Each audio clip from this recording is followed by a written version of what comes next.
chapter 6 verse 16. মথি 6:16 আর তোমরা যখন উপবাস করো তখন কপটীদের ন্যায় বিষণ্ণ বদন হইও না, কেননা তাহারা লোককে উপবাস দেখাইবার নিমিত্ত আপনাদের মুখ মলিন করে। ব্যাস, খালি প্রথম লাইনটা একবার পড়বে। আর তোমরা যখন উপবাস করো, দাঁড়াও, কি বললো একটু প্রিয়াঙ্কা, কি বললো আপনারা বলুন তো? তোমরা যখন উপবাস করো, তোমরা যখন উপবাস করো, যিশু কিন্তু বলেনি তোমরা যদি উপবাস করো, যদি না। তার মানে যিশু চায় আপনি আর আমি উপবাস করি। মন্দিরা বুঝতে পারছো? দিদি বুঝতে পারছেন? অনেকে বলে যিশু কোথায় বলেছে উপবাস করো? যিশু তো বলেছে যদি উপবাস করো, কিন্তু বাইবেলে কি যদি লেখা আছে? যখন। আমার বাইবেল আমার হাতে আছে, আমার হিন্দি বাইবেল, তাই আমি পড়ছি না, কিন্তু আপনাদের কিন্তু বাংলা বাইবেল। ওখানে কি যদি লেখা আছে? না, বলছে যখন উপবাস করো। ওকে সিস্টার, তার মানে দেয়ার ইজ নো ইফ, ওখানে যদি নেই, ওখানে যখন আছে। অনেকে আর্গুমেন্ট করে যিশু কখন বলেছে উপবাস করতে? যিশু বলেছে যদি উপবাস করো, তখন কপটীদের মতন করো না। না, বাইবেল বলছে যিশু বলছে যখন উপবাস করো। তার মানে যিশু চায় আমি আর আপনি উপবাস করি। ঠিক আছে? যিশু বলছে যখন উপবাস করো তখন কপটীদের ন্যায় করো না। আমি আপনাদেরকে আজকে এনকারেজ করতে চাই, অ্যাটলিস্ট সিস্টার আপকবি, অ্যাটলিস্ট আমরা সবাই যেন মাসে একটা উপবাস করি। গুড সিস্টার, যদি আপনি প্রত্যেক সপ্তাহে করতে পারছেন ওয়েল অ্যান্ড গুড, কিন্তু যদি প্রত্যেক সপ্তাহে পারছেন না, অ্যাটলিস্ট মাসে একটা উপবাস কিন্তু খুব দরকার। কেন জানেন? আপনি যখন উপবাস করছেন, আপনি ঈশ্বরকে বলছেন, আপনি ঈশ্বরকে বোঝাচ্ছেন যে প্রভু আমি করতে পারবো না, তাই আমি তোমার কাছে এসেছি। উপবাস হচ্ছে একটা চিহ্ন। Fasting is a sign of humbleness. উপবাস হচ্ছে, দেখুন আমি আপনাদেরকে অনেকবার বলেছি, জয় যিশু করলে কিন্তু নম্রতা আসে। নম্রতার কিছু চিহ্ন আমার বিহেভিয়ার, আমার কথাবার্তা, আমি মানুষকে ক্ষমা করছি কিনা, কারোর কথা আমার গায়ে লাগছে কিনা, আমি চট করে রেগে যাচ্ছি কিনা, এগুলো হচ্ছে নম্রতার চিহ্ন। বুঝে যাচ্ছে? বুঝতে পারছো নমি? এগুলো হচ্ছে নম্রতার চিহ্ন। তো উপবাস হচ্ছে নম্রতার চিহ্ন, মানুষকে দেখাবার জন্য না, কিন্তু ঈশ্বরের কাছে, যে প্রভু যেটা আমার জন্য ইম্পসিবল, আমি জানি সেটা তোমার জন্য পসিবল। তাই আমি তোমার দয়া পেতে, তোমার হেল্প পেতে, তোমার সাহায্য পেতে আমি কোনো মানুষের কাছে যাইনি, কিন্তু আমি তোমার কাছে এসেছি। বুঝতে পারছেন? আমি আবার বলি, যেখানে কোনো সমাধান বেরোচ্ছে না, আপনি যদি উপবাস করে পবিত্র আত্মার কাছে আসেন, ওখানে ঈশ্বর সমাধান বের করবেন। আমেন। বুঝে যাচ্ছে? তো যিশু কি বলছে? যিশু বলছে যখন তোমরা উপবাস করো তখন কপটীদের ন্যায় অন্যদের মতন বিষণ্ণ করো না। ঠিক আছে? আর একটা জিনিস দেখবো, আমাদের উপবাস করাটা কেন দরকার। আমি একটা কিন্তু আজকে আপনাদেরকে ডিপ টিচিং দিচ্ছি। ম্যাথিউ চ্যাপ্টার 9 14 আর 15 পদ। মথি 9:14-15 পদ। হ্যাঁ। তখন যোহনের শিষ্যগণ তাহার নিকটে আসিয়া কহিল, হ্যাঁ। ফরিসিরা ও আমরা অনেকবার উপবাস করি, হ্যাঁ। কিন্তু আপনার শিষ্যগণ উপবাস করে না, ইহার কারণ কি? হ্যাঁ। যিশু তাহাদিগকে কহিলেন, বর সঙ্গে থাকিতে কি বাসর ঘরে লোকে বিলাপ করিতে পারে? কিন্তু এমন সময় আসিবে যখন তাহাদের নিকট হইতে বর নিত হইবে, তখন তাহারা উপবাস করিবে। শুনুন, যিশু কি বোঝাতে চাইছে? সেই বর হচ্ছে যিশু, আর তার বধূ হচ্ছি আমরা।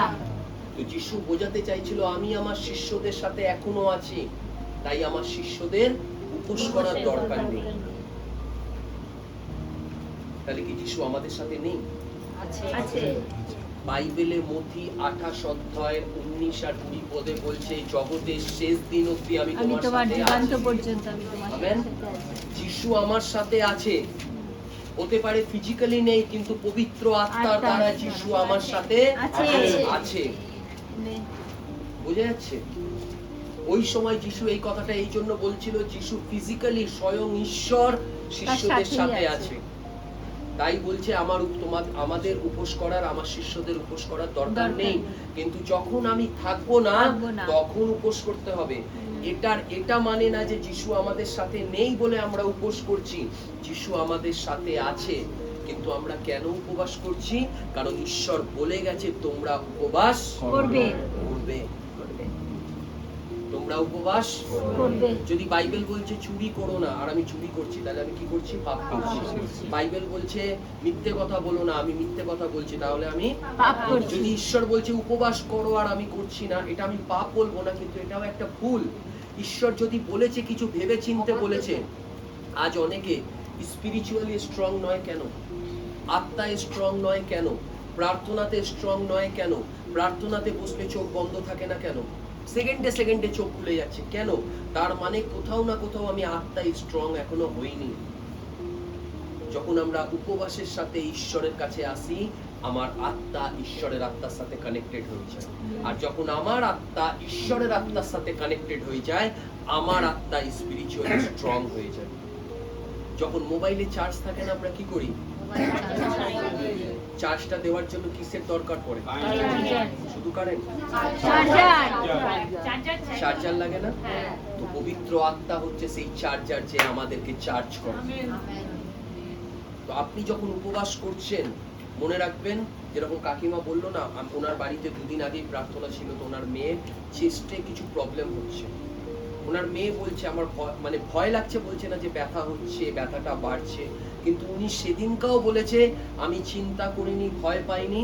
আর ঈশ্বরকে ধন্যবাদ, উনি আজকেও বলছে আমি চিন্তা করিনি, ভয় পাইনি। কেন? কারণ বাইবেল বলছে ঈশ্বর আমাদের ভয় আর চিন্তার আত্মা দেয়নি। সেদিনকার বাইবেল স্টাডিতে ওদেরকে শেখাচ্ছিলাম, ঈশ্বরের সন্তানরা ছোট ছোট জিনিসে প্যানিক হয় না। ঈশ্বরের সন্তানরা ছোট ছোট জিনিসে রেগে যায় না। ঈশ্বরের সন্তানরা ছোট ছোট জিনিসে ইমোশনাল হয়ে যায় না। আমরা ইমোশনাল না, কিন্তু আমরা স্পিরিচুয়াল। কেউ কিছু বলে সট করে গায়ে লেগে যায়। এ কেন বললো, ও কেন বললো, সেটা কেন বলছে? আরে বাবা, যে যেটা বলছে let them speak what they want to speak. বোঝা যাচ্ছে? যে যেটা বলছে বলতে দাও। আমার ঈশ্বর তো জানে আমি কি আর আমি কি না। তাহলে আমার সবাইকে প্রুফ করে কি দরকার? আজকাল আমি দেখেছি ঈশ্বরের সন্তানরা ইমোশনাল বেশি, স্পিরিচুয়াল কম। কিন্তু আমি সকলকে বলতে চাই, স্পেশালি যারা এখানে বাইবেল স্টাডিতে আমার সাথে বসে, স্ট্রং ইন স্পিরিচুয়ালিটি। আত্মায় স্ট্রং হও। কারোর কথা গায়ে লেগে যাচ্ছে, কারোর কথায় রেগে যাচ্ছি, কারোর কথায় রিয়্যাক্ট করে দিচ্ছি, কারোর কথায় প্যানিক হয়ে যাচ্ছি। ঈশ্বরের সন্তানরা এমনি হয় না।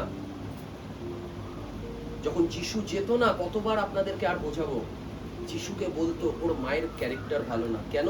কারণ যিশুর মা বিয়ের আগেই প্রেগনেন্ট হয়ে গেছিল। আমরা থাকলে কি করতাম? মারামারি, গালাগালি, ঝগড়াঝাটি, খুনাখুনি হয়ে যেত। কিন্তু বাইবেল বলছে যিশু চুপ থাকতো, নো রিপ্লাই। আপনাকে জানতে হবে কোথায় রিপ্লাই করা উচিত, কোথায় রিপ্লাই করা উচিত না। ঈশ্বরের সন্তানরা এখন দেখি সব জায়গায় রিপ্লাই করছে। ডোন্ট ওয়েস্ট ইওর ওয়ার্ডস। কি বলছি কিছু বুঝতে পারছেন কি? সব জায়গায় উত্তর দিতে যাবেন না, সব জায়গায় উত্তর দিতে যাবেন না। আমরা ঈশ্বরের সন্তান, আমাদের মুখের এক একটা কথারও দাম আছে। আমরা মাটিতে কেন ফেলবো? কিছু কিছু মানুষকে দেখি, কিছু কিছু প্রভুর লোকেদেরকে দেখি, সব জায়গায় কথা বলতে যাচ্ছে, সব জায়গায় উত্তর দিতে যাচ্ছে। Not needed. প্রয়োজন নেই। যেখানে প্রয়োজন সেখানেই বলো। সেই জন্য বাইবেল বলছে কাউকে একবার বলো, দুবার বলো, এরপর ছেড়ে দাও। বোঝা যাচ্ছে? বোঝা যাচ্ছে আমি কি বলছি? আপনি সাপোজ বোঝাবার জন্য, ও হয়তো কিছু ভুল করছে, আমি প্রিয়াঙ্কার কথা বলছি, আর আমি ওকে বারবার বলছি, ও শুনছে না। আমি বারবার যদি বলি তাহলে কি ওর লাভ হবে? যে শোনার থাকবে সে একবারই শুনবে। বাইবেল বলছে ঈশ্বরের লোকেরা বুদ্ধিমান হয়, কিন্তু এখন আমি দেখতে পাই ঈশ্বরের লোকেরা বেশি বোকামির কাজ করে। তো আপনারা বুদ্ধিমান হন, প্রভুকে বলুন, পবিত্র আত্মাকে বলুন, প্রভু আমাকে বুদ্ধি দাও, কোথায় কথা বলা উচিত, কোথায় কথা বলা উচিত না। তো যখন আপনি উপবাস করছেন, আপনি কি হচ্ছেন? আত্মাতে স্ট্রং হচ্ছেন, আপনি স্ট্রং হচ্ছেন ফার্স্ট। সেকেন্ড জিনিস কি হচ্ছে? আপনি ঈশ্বরের সাথে কানেক্টেড হচ্ছেন। উপবাস মানে কি? উপরওয়ালার সাথে বাস। উপবাস মানে কি? উপরওয়ালার সাথে বাস। উপবাস করছি কিন্তু আমি প্রভুর সাথে কানেক্টেড হচ্ছি না। উপবাসের যেটা মেন জিনিস আমি আপনাদেরকে বোঝাতে চাই, যখনই উপবাস করছেন তখনই প্রার্থনা করুন। তখনই প্রার্থনা আমি আপনাকে বলেছি না, এখানে আকাশ যেহেতু আমার রেকর্ড করছে সেই জন্য আমি কোনো দেবী দেবতার নাম নেব না। আমি যখন আগে উপোস করতাম, যখন যিশু আমার জীবনে আসেনি, আমি ভাবতাম রাত্রির কখন হবে। জানেন তো কোন কোন দেবী দেবতার রাত্রিরে পুজো হয়? আমি তো তাদেরকে মানতাম। রাত কখন হবে, রাত কখন হবে। তো সারাদিন কি করছি? টিভি দেখছি। সারাদিন কি করছি? এখানে ওখানে ঘুরে বেড়াচ্ছি। কিন্তু ধন্যবাদ করি জীবন্ত ঈশ্বরকে যে আমার জীবনে এসছে। যখন যিশু এসছে জানতে পেরেছি, যখন উপবাস করেছো তার মানে তুমি প্রার্থনা করো। যদি তুমি উপবাস করেছো, প্রার্থনা করো। উপবাস করেছেন টিভি খুলে বসবেন না, উপবাস করেছেন মোবাইল চেক করবেন না, উপবাস করেছেন বন্ধুদের সাথে আড্ডা মারবেন না। উপবাস মানে হচ্ছে ওপরওয়ালার সাথে বাস। যখন উপবাস করছেন অ্যাটলিস্ট 1 ঘন্টা আরাধনা করুন, 15 মিনিট একটা বাক্য পড়ুন, 2টো চ্যাপ্টার পড়ুন, অ্যাটলিস্ট প্রার্থনা করুন 1 ঘন্টা। তবেই আপনার উপবাস কিন্তু কাজের। অনেকে উপবাসে ঘুমায়। আপনারা দেখেছেন কিনা আমি জানি না, কিন্তু আমি আমার মিনিস্ট্রি লাইফে দেখেছি অনেকে কি করেছে, ফাস্টিং করেছে। কটায় খাবে? 3টের সময়। কি করেছে? 3টে অবধি ঘুমিয়েছে। যেই দেখেছে 3টে বাজতে 5 মিনিট বাকি, প্রভু ধন্যবাদ, আজকে সারাদিন তুমি এই করেছো, ওই করেছো, সেই করেছো, এখন প্রভু আমার উপবাসকে তোমার হাতে দিলাম, প্রার্থনা তোমার হাতে দিলাম যিশুর নামে। আর 3টে বাজলো, খেয়ে নিল। এই উপবাস কি কোনো কাজে আসবে? কিপ প্রেইং, প্রার্থনা করুন, ঈশ্বরের সাথে বসে প্রার্থনা করুন। যখন আপনি পবিত্র আত্মার সাথে বসে প্রার্থনা করবেন, আপনার লাইফে এখনো অবধি যা কিছু হয়নি, পবিত্র আত্মা আপনার জীবনে ওটাই করবে। বুঝতে পারছেন? আপনি যখন উপবাস করছেন, আপনি ঈশ্বরের সাথে কানেক্টেড হচ্ছেন।